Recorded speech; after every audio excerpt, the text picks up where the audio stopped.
तो आज हम लोग फिर से पढ़ने वाले हैं सीबीएसई का एसिड्स बेसिस एंड सॉल्ट्स। तो उसका आज का टॉपिक है how do metal carbonate and metal hydrogen carbonate react with acid. मतलब मेटल कार्बोनेट और मेटल हाइड्रोजन कार्बोनेट एसिड के साथ कैसे रिएक्ट करता है उसी को समझना है। ठीक है, पहली बात तो जब एसिड और मेटल कार्बोनेट या फिर मेटल हाइड्रोजन कार्बोनेट को अगर एसिड के साथ बेसिकली ये दोनों जब रिएक्ट करते हैं एक दूसरे के साथ तो इसका जो प्रोडक्ट बनता है एक सॉल्ट बनता है और साथ में कार्बन डाइऑक्साइड और H2O को भी ये बनाता है। ठीक है, तो अब इसका फॉर्मूला जैसे सॉल्ट का फॉर्मूला हम पिछले लेक्चर में भी बताए थे कि इसके लिए क्या करना पड़ता है। मान लो कि ये अब एसिड है, ये भी दो पार्ट से मिलकर बना होता है, एनायन और एक केटायन। ठीक है, सॉरी केटायन। ठीक है, और ये भी ठीक है, एक प्लस वाला एक माइनस वाला। तो अब सॉल्ट बनाने के लिए क्या करना पड़ता है ना, ये जो मेटल कार्बोनेट या फिर मेटल हाइड्रोजन कार्बोनेट है इसका ये केटायन वाला पार्ट पहले लिखना होता है और जो एसिड है उसका एनायन वाला पार्ट उसके बाद लिखना होता है। ठीक है, तो ये जो तुम्हारा बनेगा ये तुम्हारा क्या बन गया सॉल्ट, और साथ में तो Ca2 है ना और H2O तो साथ में रहेगा ही। ठीक है, तो अब इसको एक एग्जांपल से समझते हैं। हालांकि दो एग्जांपल लिए मैंने अलग अलग चीज़ का, एक कार्बोनेट का और एक हाइड्रोजन कार्बोनेट का। ठीक है, जैसे Na2CO3 यानी कि सोडियम कार्बोनेट बोल रहे हैं। ठीक है, तो ये सोडियम कार्बोनेट जो है ठीक है, जब इसको HCl के साथ रिएक्ट करेंगे यानी जो HCl क्या हो गया एसिड हो गया, ये क्या हो गया सोडियम मेटल हो गया। मेटल कार्बोनेट और एसिड के जब एक दूसरे के साथ रिएक्ट करता है तो क्या बनाता है सॉल्ट। तो इसका सॉल्ट बताओ क्या बनेगा। तो अब मेटल कार्बोनेट का लेना क्या है पॉजिटिव वाला पार्ट। ठीक है, तो ये हो गया तो Na लिख देंगे हम। ठीक है, उसके बाद एसिड का क्या Cl है ना, एनायन वाला पार्ट तो Cl लिख देंगे। अब NaCl हो गया क्योंकि इस दोनों का वैलेंसी 1 होता है। ठीक है, तो वो दोनों NaCl ही रह जाएगा। ठीक है, और क्या साथ में क्या बना रहा है CO2 प्लस H2। तो ये हो गया तुम्हारा क्या, ये तुम्हारा प्रोडक्ट निकल के आ गया। अब लेकिन इसमें देखो कि हम लोग जानते हैं कि एटम को ना ही हम लोग क्रिएट कर सकते हैं और ना ही डिस्ट्रॉय कर सकते हैं, लेकिन यहाँ पे Na2 था मतलब 2 सोडियम था और यहाँ पे तुम्हारा एक ही सोडियम है, यानी कि तुम डिस्ट्रॉय कर दिए। लेकिन ऐसा तो होता नहीं है। अब ऐसा होता नहीं है तो इसका कहाँ गया एक सोडियम। तो इसके लिए क्या करते हैं हम लोग इसको बैलेंस करते हैं है ना, इक्वेशन को बैलेंस करते हैं। तो अब अगर यहाँ पे 2 सोडियम है तो यहाँ पे भी हमको क्या करना पड़ेगा 2 सोडियम लाना पड़ेगा। तो यहाँ पे क्या हो गया 2 सोडियम। अब यहाँ पे 2 सोडियम तो हो गया लेकिन यहाँ पे Cl भी क्या हो गया 2 हो गया, लेकिन यहाँ पे Cl देखो यहाँ पे Cl क्या है एक ही है। तो अब यहाँ पे 2 Cl लाने के लिए यहाँ पे क्या देना पड़ेगा 2 देना पड़ेगा। ठीक है, तो हाइड्रोजन भी कितना हो गया 2 हो गया, लेकिन यहाँ पे हाइड्रोजन तो पहले से 2 है। ठीक है, तो यानी ये इक्वेशन तुम्हारा क्या हो गया इक्वल हो गया। क्या बात समझ में आया कि नहीं आया। ठीक है, तो इक्वेशन को बैलेंस करना भी जरूरी होता है। ठीक है, और उसके बाद अब देखो NaHCO3 मतलब सोडियम क्या हो गया हाइड्रोजन कार्बोनेट। ठीक है, अब सोडियम हाइड्रोजन कार्बोनेट को किसके साथ रिएक्ट करा रहे हैं एसिड के साथ। अब एसिड यहाँ पे कौन है HCl ही है। ठीक है, तो इसको भी सेम प्रोसेस में करेंगे। Na लिखाएगा पहले। ठीक है, क्योंकि इसका ये पॉजिटिव वाला पार्ट ठीक है केटाइन वाला पार्ट ये है तो Na लिखेंगे और इसका एनायन वाला पार्ट Cl तो ये लिख जाएगा। लेकिन अभी दोनों का बैलेंस 1 होता है तो उसमें कुछ लिखाएगा नहीं। ठीक है, सिर्फ NaCl रह जाएगा। अब देखो यहाँ पे क्या बनाएगा ये CO2 प्लस H2O। अब बताओ ये इक्वेशन बैलेंस्ड है या नहीं है, देखते हैं मिला के। यहाँ पे एक Na है तो यहाँ पे भी एक Na है। ठीक है, अब यहाँ पे Cl देखो Cl भी एक है तो यहाँ पे भी Cl एक है, बहुत बढ़िया। ठीक है, अब यहाँ पे C देखो C 1 है तो यहाँ पे भी C क्या है 1 है। अब O3 है क्या है O3, तो यहाँ पे देखो 2 O तो यहाँ पे है और एक O यहाँ पे है तो ये क्या हो गया O3 हो गया, यानी इसमें सारा क्या है बैलेंस्ड है। ठीक है, तो ये हो गया तुम्हारा क्या कि जब मेटल कार्बोनेट या फिर मेटल हाइड्रोजन कार्बोनेट जब एसिड के साथ रिएक्ट करता है तो ऐसा प्रोडक्ट बनाता है। ठीक है, यहाँ तक समझ में आया। अब इसके आगे एक इंटेक्स का क्वेश्चन है वो करते हैं। ठीक है, तो अब हम लोगों को एक क्वेश्चन करना है जो कि इंटेक्स का 3 नंबर का क्वेश्चन है। ठीक है, बेसिकली उसका जो 1 और 2 क्वेश्चन है ना इंटेक्स 1 का वो मैंने लेक्चर के दौरान ही करा दिया था। ठीक है, उसका कॉन्सेप्ट दे दिया था, बेसिकली वो बन जाएगा। ठीक है, तो अब तीसरा क्वेश्चन जो है इसको ध्यान से थोड़ा समझते हैं। ये क्या कह रहा है कि एक मेटल कंपाउंड था, एक मेटल कंपाउंड है जो कि A है, मतलब वो मेटल कंपाउंड हम लोगों को पता नहीं है। ठीक है, मतलब कि इसका क्या हुआ कि उसको पता करना पड़ेगा। ठीक है, तो वो जो रिएक्ट कर रहा है ना एक डाइल्यूटेड एसिड के साथ रिएक्ट कर रहा है ना, और उससे जो एक एफरवेसेंस निकल रहा है। ठीक है, एफरवेसेंस जो निकल रहा है, एफरवेसेंस का बेसिकली मतलब क्या होता है, इसका मतलब होता है गैस।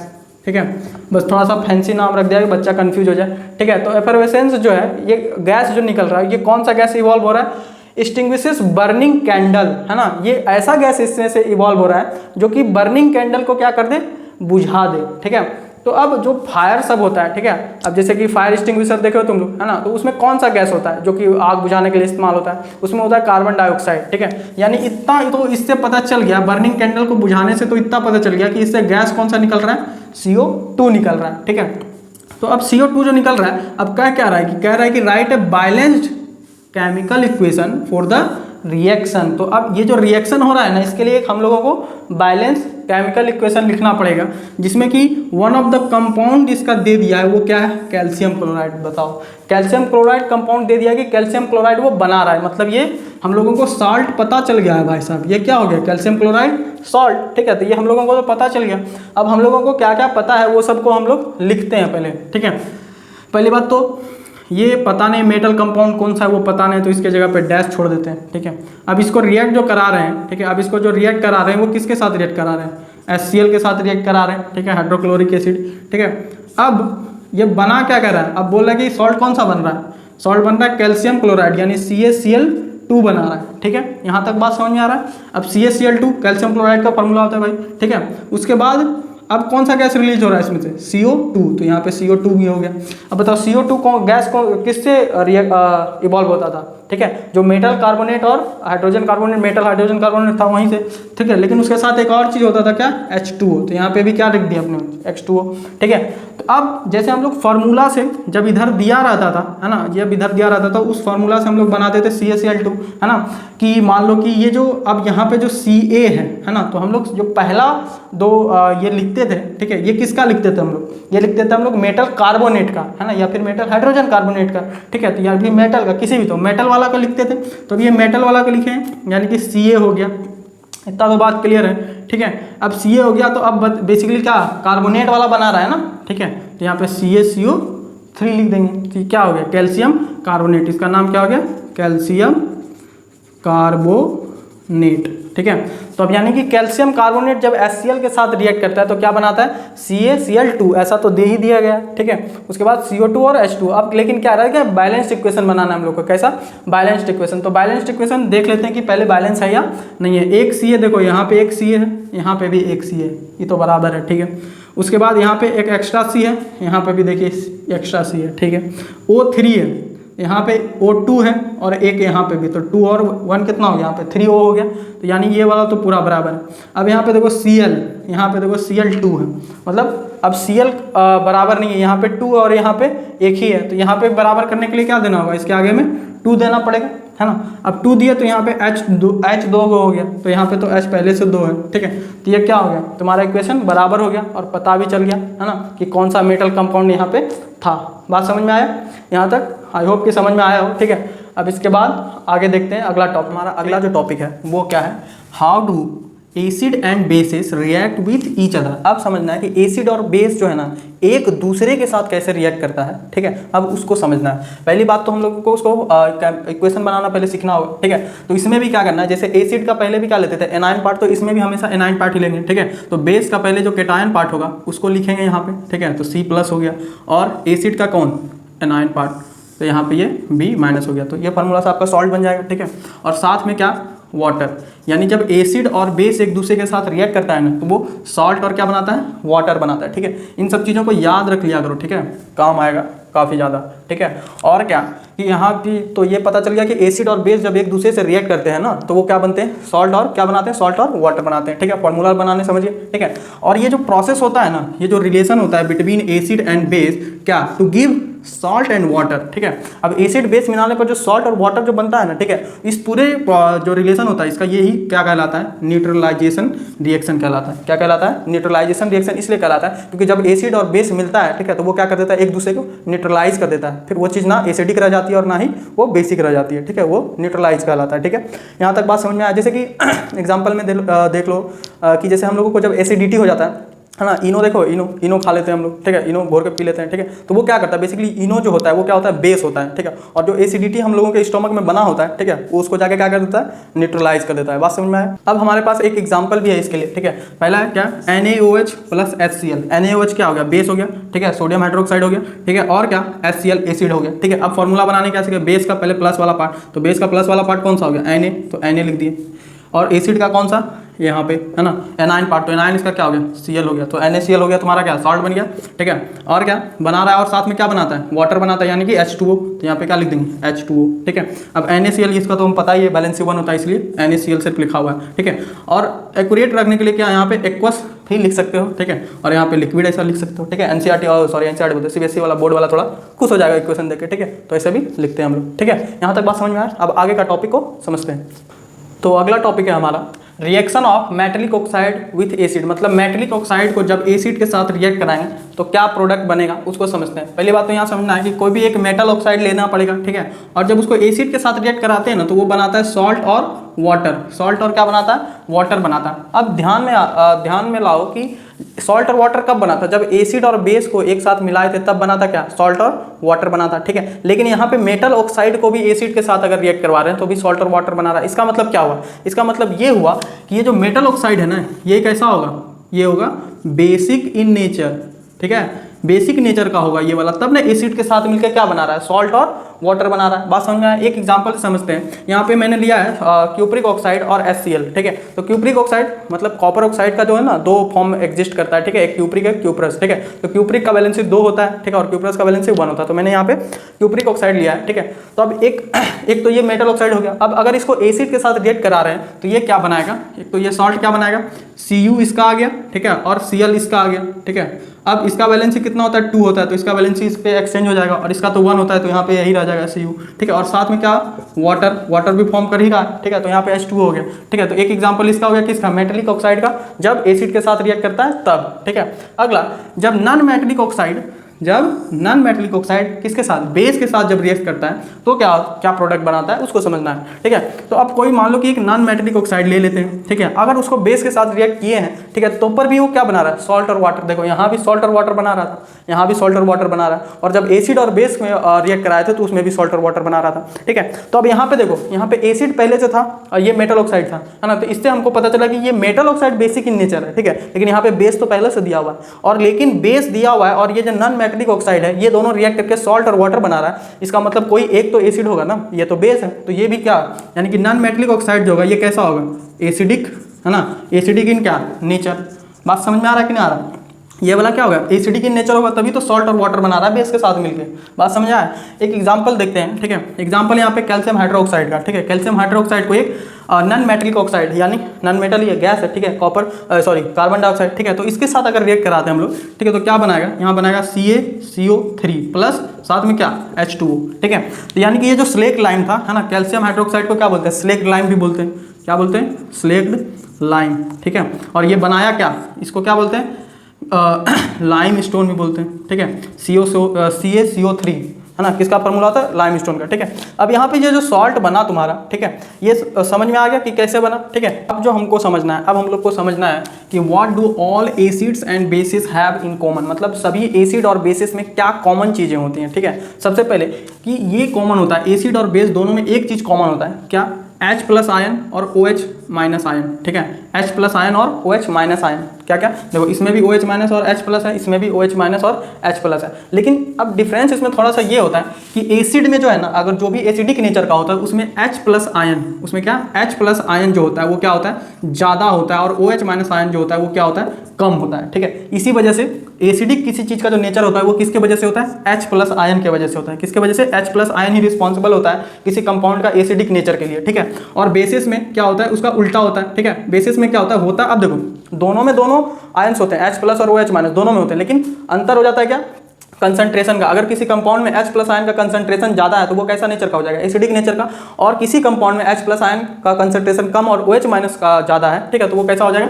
बेसिक इन नेचर हो जाएगा। तो OH माइनस आयन जो होता है वही रिस्पॉन्सिबल होता है किसके लिए? किसी भी कंपाउंड का बेसिक नेचर के लिए। बात यहाँ तक समझ में आया? तो बस एसिड और बेस में यही एक चीज़ कॉमन है। यहाँ तक चीज़ें आई होप समझ आई होगी, ठीक है। अब इसके आगे हमारा अगला टॉपिक जो है वो क्या है? What happen to an acid और बेस इन वाटर सॉल्यूशन, मतलब जब भी किसी एसिड और बेस को किसी वाटर सॉल्यूशन यानी कि कोई एक्वस सॉल्यूशन में डाला जाए, है ना, तो क्या होगा, ठीक है। अब किसी एसिड को, है ना, या फिर बेस को, ठीक है, तो सबसे पहले हम लोग समझेंगे एसिड को अगर वाटर में डाल दिया जाए तो क्या होगा। सबसे पहली बात कि अभी हम जैसा कि बताएं कोई भी कंपाउंड एसिडिक नेचर का क्यों होता है? क्योंकि उसमें H प्लस आयंस होते हैं, ठीक है। अब ये जो H प्लस आयंस हैं ये क्या होगा? अलग होना शुरू हो जाएगा उस कंपाउंड से, है ना। जब भी किसी एसिड को वाटर में डालते हैं तो क्या होता है? ये H प्लस आयन जो होता है वो उस कंपाउंड से अलग होना शुरू हो जाता है, ठीक है। जैसे कि एक एग्जाम्पल में ले लेते हैं, जैसे HCl एक एसिड है, ठीक है। अब इसको वाटर में जब डाले हैं, ठीक है, तो ये क्या होगा? H plus ion. अब यहाँ पे देखो H प्लस आयन को जो है ना हम लोग H3O भी लिखते हैं, क्या लिखते हैं H3O, ठीक है, H3O प्लस। अब ऐसा क्यों लिखते हैं अभी आगे हम समझेंगे, ठीक है। तो अब HCl जो था ये एसिड था, ठीक है, और ये वाटर के साथ जब मिला तो ये क्या कर दिया, ये जो देखो Cl है उसको अलग कर दिया, और ये जो H प्लस यानी कि H3O प्लस, ठीक है, ये अलग हो गया, ठीक है। तो जब भी एसिड वाटर में मिलता है ना, तो क्या होता है उसमें से H प्लस आयन डिसोसिएट होने लग जाते हैं, ठीक है। बात समझ में आ रहा है यहाँ तक। अब देखो कि ये जो सेपरेशन होता है ना H प्लस आयन का सिर्फ वाटर में ही हो सकता है ना, यही उसका क्या है खास बात। The separation of H plus ion from any acid molecule can not be occur in the absence of क्या, वाटर। ये याद रखना हमेशा कि वाटर के प्रेजेंस में ही क्या हो सकता है, separation of H plus ion हो सकता है, ठीक है। अब जैसा कि अभी तक हम यहाँ पे बात किए थे कि इसको H3O लिख दिया, क्यों लिख दिया H3O, क्योंकि देखो अब समस्या क्या होता है ना कि हाइड्रोजन अकेला एग्जिस्ट ही नहीं कर सकता, ठीक है। हमेशा देखते होगे जब भी लिखा रहता तो H2 लिखा रहता कहीं पे भी, ठीक है। अब हाइड्रोजन अकेला एग्जिस्ट कर नहीं पाता है, लेकिन ये एग्जिस्ट कर जाता है कब, जब ये वाटर मॉलिक्यूल के साथ मिल जाता है ना, तो ये एग्जिस्ट कर लेता है। अब सोचो वाटर मॉलिक्यूल क्या होता है, H2O होता है, ठीक है। अब H2O होता है, अब ये जो H प्लस आयन डिसोसिएट कर रहा है, ये क्या करता है, इसी वाटर मॉलिक्यूल के साथ मिल जाता है। अब इसके पास 2 H पहले से था, अब इसके H प्लस आयन भी मिल गया जाके, तो क्या हो गया H3O, ठीक है, क्या हो गया H3O। और इसी H3O को हम लोग क्या कहते हैं, हाइड्रोनियम आयंस। इसी को क्या कहते हैं हम लोग, हाइड्रोनियम आयंस, यानी कि H प्लस आयन या H3O आयन को हम लोग क्या कहते हैं, हाइड्रोनियम आयन, ठीक है। तो hydrogen is can not exist alone, ठीक है, बट दे क्या exist after combining with water molecules. Thus the hydrogen ion must always be shown as क्या, H प्लस एक्वस, इस तरह दिखाना होगा, या तो H3O प्लस, ठीक है। इसी को हम लोग क्या कहते हैं, हाइड्रोनियम आयन। आई होप कि ये समझ में आया होगा है ना कि H3O क्यों लिखते हैं, उसको हाइड्रोनियम आयन क्यों कहते हैं। बात समझ में आया। अब इसके आगे का टॉपिक समझते हैं। हमने ये तो समझ लिया कि जब एसिड को वाटर में मिलाते हैं तो क्या होता है। अब समझना है कि बेस को जब वाटर में मिलाते हैं तो क्या होता है, ठीक है। तो अब देखो बेस को जब वाटर में हम लोग मिलाते हैं ना, तो उससे OH माइनस आयन डिसोसिएट होता है। क्या होता है, OH माइनस आयन डिसोसिएट होता है, यानी किसी भी बेस को जब हम लोग वाटर में डाल देंगे, ठीक है, तो उससे वो जो बेसिक वो जो कंपाउंड होगा है ना, उससे क्या होगा, OH माइनस सेपरेट हो जाएगा और वो कंपाउंड का मॉलिक्यूल अलग सेपरेट हो जाएगा, ठीक है। तो अब यहाँ पे जैसे कि ले लिए हम लोग क्या, सोडियम हाइड्रोक्साइड। तो सोडियम हाइड्रोक्साइड को जब वाटर में हम लोग डालेंगे तो देखो यहाँ पे क्या हो रहा है कि सोडियम अलग हो जा रहा है, ठीक है, सोडियम अलग हो जा रहा है और यहाँ पे हाइड्रोक्साइड अलग हो जा रहा है, ठीक है। तो ये OH माइनस क्या हो जा रहा है, अलग हो जा रहा है कि नहीं हो जा रहा है, समझ में आ रहा है बात, ठीक है। तो ये क्या हो रहा है बेसिकली, इसमें भी क्या होता है, डिसोसिएशन होता है किस चीज़ का, OH माइनस आयन का, ठीक है। उसमें क्या होता था H प्लस आयन का, ठीक है। तो इसमें OH माइनस आयन का क्या होता है, डिसोसिएशन होता है, ठीक है। इसको एक्वस सॉल्यूशन भी लिखेंगे, ऑब्वियस सी बात है क्योंकि पानी में रहेगा, ठीक है। और क्या कि जो वैसे बेसिस है ना, कुछ बेसिस ऐसे होते हैं जो कि सॉल्यूबल इन वाटर होते हैं, मतलब कुछ बेसिस ऐसे होते हैं जिसको पानी में दोगे तो वो मिल जाएगा है ना, उसमें घुल जाएगा, ठीक है। तो उसी को क्या कहते हैं हम लोग, एल्कलीज कहते हैं, ठीक है, एल्कलीज, ठीक है, क्या कहते हैं, alkalis. Bases which are soluble in water are called alkalis. बात समझ में आया, ठीक है। अब देखो कि अब जिसमें अब ये तो समझ में आ गया कि OH माइनस आयन होता है बेसिक नेचर का वाले कंपाउंड में, और H प्लस आयन ज़्यादा होता है एसिडिक नेचर वाले कंपाउंड में। तो अब समझना है कि जिस कंपाउंड में H प्लस आयन बहुत ज़्यादा होता है ना, वो वाला जो एसिड होता है वो बहुत क्या होता है, डेंजरस होता है, ठीक है। वो क्या होता है, बहुत ज़्यादा डेंजरस होता है, उससे हम लोग जल सकते हैं, ठीक है। और क्या, जो डाइल्यूटेड एसिड होता है, डाइल्यूटेड एसिड कहने का मतलब है कि उस एसिड में क्या कर दिया जाए, वाटर को ऐड कर देते हैं, ठीक है। तो उससे क्या होता है कि उस कंपाउंड से जो H प्लस आयन होता है वो क्या होता है, अलग हो जाता है, सेपरेट हो जाता है, ठीक है। तो उससे क्या होता है कि वो कम उसमें क्या होता है, H प्लस आयन जो होता है वो कम हो जाता है, ठीक है, और वो सेफ रहता है, जो खास करके जो लगभग टॉयलेट क्लीनर सब में रहता है ना वो सब, ठीक है। अब यहाँ पे बात ये समझना है कि ये जो अभी हम बताएं कि जबकि एसिड और वाटर का बात है ना, तो अब एसिड और वाटर जो या फिर कि कोई भी बेस को अगर एसिड को, ठीक है, बेस या एसिड को हम लोग वाटर में मिलाते हैं ना, तो वो एक तरह का एक्सोथर्मिक रिएक्शन होता है, ठीक है। कौन सा रिएक्शन होता है, एक्सोथर्मिक, मतलब उससे हीट रिलीज होता है, ठीक है, उसी को एक्सोथर्मिक कहते हैं, ठीक है। तो अब देखो अब समस्या क्या हो जाता है कि एसिड को जो है ना, एसिड को वाटर में हम लोग मिलाते हैं, वाटर को एसिड में नहीं मिलाते हैं। बात समझना है यहाँ पे, ठीक है, क्योंकि वाटर है ना, अगर तुम वाटर को एसिड में मिलाओगे, ठीक है, तो वो बहुत ज़्यादा स्प्लैश करेगा, है ना, हो सकता है चेहरे पे आके लग जाए, ठीक है। और एसिड क्या होता है, खतरनाक होता है, ठीक है। तो अब इसीलिए हम लोग क्या कहते हैं हमेशा, ठीक है, क्योंकि उसमें एक्सोथर्मिक रिएक्शन होता है, ठीक है, तो वो उछलने लग जाता है, स्प्लैश करने लग जाता है, ठीक है। तो यानी कि पानी में एसिड डालना है, ठीक है, पानी में एसिड डालना है, वो भी हल्के हल्के। समझ में आया बात। तो आई होप यहाँ तक बात समझ में आया होगा। और ये कैसे पता चलेगा कि कौन सा एसिड स्ट्रॉन्ग है और कौन सा कम स्ट्रॉन्ग है, ठीक है, उसको अभी हम लोग अगला टॉपिक में समझते हैं। तो अब हम लोगों को क्या समझना है कि कैसे पता चलेगा कि कौन सा एसिड ज़्यादा स्ट्रॉन्ग है या कौन सा बेस ज़्यादा स्ट्रॉन्ग है, कौन सा कमजोर है या फिर कौन सा एसिड कमजोर है और कौन सा स्ट्रॉन्ग है, ठीक है। तो अब टॉपिक हमारा यही है कि हाउ स्ट्रॉन्ग आर एसिड्स और बेसिस इन सॉल्यूशन, मतलब हम लोग को कैसे पता चलेगा कि कितना स्ट्रॉन्ग है एसिड या बेस, ठीक है। तो अब उसके लिए एक स्केल है, ठीक है। उस स्केल, वो स्केल क्या करता है, वो बेसिकली हाइड्रोजन आयंस को स्केल करता है कि उस बेसिकली सॉल्यूशन में कितना हाइड्रोजन आयन है, ठीक है, चाहे वो H प्लस वाला हो या फिर OH माइनस वाला हो, ठीक है। तो उस स्केल को हम लोग क्या कहते हैं, ठीक है, उस स्केल को कहते हैं हम लोग pH स्केल। उस वाले स्केल को क्या कहते हैं, pH स्केल कहते हैं, ठीक है। यानी कि कंसंट्रेशन किस चीज़ का नापता है वो, ठीक है, हाइड्रोजन आयन का, ठीक है। तो अब यहाँ पे समझेंगे कि अगर यहाँ पे कोई अगर एसिड है मान लो, ठीक है, तो अगर उस एसिड का pH वैल्यू है ना 0 से ज़्यादा कितना, 0 से ज़्यादा या 0 के बराबर, या फिर और क्या 7 से कम, यानी 7 से कम और 0 से बराबर या उससे ज़्यादा, तो वो क्या होगा, एसिड कहलाएगा। वो क्या कहलाएगा, एसिड कहलाएगा। मतलब 7 से कम और 0 से ज़्यादा के बीच में जितना अगर पीएच स्केल आया तो वो क्या कहलाएगा, एसिडिक कहलाएगा। ठीक है, और बेस किसको कहेंगे, अगर 7 से ज़्यादा होगा और 14 से कम, जो पीएच स्केल होता है वो 14 तक मेजर करता है। ठीक है, तो अगर 14 से कम या 14 तक भी, ठीक है, यानी 14 के बराबर या 14 से कम और 7 से ज़्यादा अगर रहेगा, ठीक है, किसी का पीएच वैल्यू, तो वो क्या कहलाएगा, बेस कहलाएगा। ठीक है, अगर किसी का 7 ही रहा तो जब 7 रहेगा तो उसको हम लोग क्या कहेंगे, न्यूट्रल। उसको क्या कहेंगे हम लोग, न्यूट्रल। जैसे वाटर क्या होता है, न्यूट्रल होता है, ना बेसिक होता है ना एसिडिक होता है। ठीक है, तो यहाँ पे इस तरह का एक पीएच स्केल है। ठीक है, तो अब जैसे जैसे तुम अब यहाँ से यहाँ तक मान लो 7 के 0 से 7 तक, 0 से 7 तक जो आएगा वो क्या कहलाएगा, एसिड कहलाएगा। तो जैसे जैसे हम लोग 0 की ओर बढ़ते जाएंगे, ठीक है, वैसे वैसे उसका एसिडिक नेचर और ज़्यादा स्ट्रांग होता जाएगा। मतलब जितना कम पीएच वैल्यू उतना ज़्यादा एसिडिक, ठीक है, कंपाउंड उतना ज़्यादा क्या, एसिडिक होगा। ठीक है, और उसका अपोजिट क्या होता है, बेस में। बेस में मतलब अगर 7 से ज़्यादा है, ठीक है, और यहाँ 14 तक, ठीक है, 7 और 14 के बीच में अगर पीएच स्केल आ रहा है तो वो क्या है, वो है बेस। ठीक है, अब ये जो बेस है, अब जैसे जैसे 14 की तरफ बढ़ते जाएंगे उसे वैसे वैसे क्या होगा, वो स्ट्रॉन्ग बेस हम लोगों को ज़्यादा मिलता जाएगा। बात समझ में आया। जैसे एक एग्जांपल में ले लेते हैं, मान लो कि एक कंपाउंड, दो कंपाउंड हम लोग लिए, एक कंपाउंड ए है, दूसरा कंपाउंड क्या है, बी है। ठीक है, अब ए कंपाउंड जो है इसका पीएच स्केल है 3.4, पीएच वैल्यू कितना है इसका, 3.4 है, और इसका पीएच वैल्यू कितना, 2 है। अब देखो 3.4 और 2 दोनों तो 0 और 7 के बीच में ही आ जा रहा है, मतलब ये दोनों क्या है, एसिडिक इन नेचर हो गया, दोनों ही क्या है, एसिडिक नेचर का। बात समझ में आ रहा है। ये 3.4 ये 2 दोनों तो इसी के बीच में आ रहा है ना, 0 और 7 से बीच, 0 और 7 के बीच में, तो यानी क्या, 0 और 7 के बीच में क्या होता है, एसिड, तो दोनों एसिडिक नेचर का हो गया। अब पता करना है कि कौन सा ज़्यादा स्ट्रॉन्ग एसिड है। ठीक है, अब कैसे पता चलेगा, हम क्या बोले, जैसे जैसे 0 की ओर बढ़ते जाएंगे वैसे वैसे एसिड क्या होता जाएगा, स्ट्रॉन्ग होता जाएगा। अब जो 0 से नज़दीक कौन है, 3.4 या 2 नज़दीक है, यानी कि ये जो कंपाउंड बी होगा ये क्या होगा, स्ट्रॉन्ग एसिड होगा। चीज़ें समझ में आई कि नहीं आई। ठीक है, अब इस चैप्टर में बस सॉल्ट बच गया है। ठीक है, सॉल्ट के लिए मैं एक सेपरेट वीडियो इसके बाद बना दूंगा। ठीक है, आई होप कि यहाँ तक समझ में आया हो। ठीक है, अगर पिछला पार्ट नहीं देखा हो एसिड बेस सॉल्ट का तो उसको जरूर जाके देखो। ठीक है, और यहाँ तक अगर समझ में आया तो लाइक सब्सक्राइब जरूर करो। ठीक है, धन्यवाद।